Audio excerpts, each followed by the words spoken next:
تو جہاں اس ماہ مبارک کو قرآن کے ساتھ مناسبت ہے، وہیں اس ماہ مبارک کو مولا امیر المومنین کے ساتھ بھی مناسبت حاصل ہے۔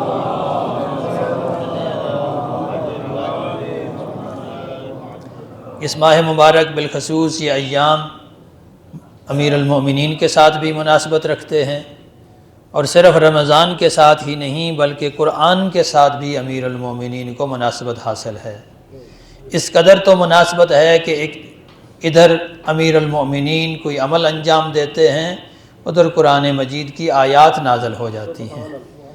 اگر ہجرت کی شب امیر المومنین بستر رسول پہ آرام فرماتے ہیں تو وَمَن یشری نفسہ ابتغاء مرضات اللہ کی آیت نازل ہو جاتی ہے، اور بتایا جاتا ہے کہ اللہ کی مرضیوں کا خریدار علی ابن ابی طالب ہے۔ اگر امیر المؤمنین حالت رکوع میں زکوٰۃ دیتے ہیں تو قرآن کی آیت آتی ہے انما ولیکم اللہ ورسولہ والذین آمنوا الذین یقیمون الصلاۃ ویؤتون الزکاۃ وہم راکعون، کہ اے لوگو تمہارا ولی اللہ ہے اور اس کا رسول ہے، اور وہ اہل ایمان ہیں جو نماز بھی قائم کرتے ہیں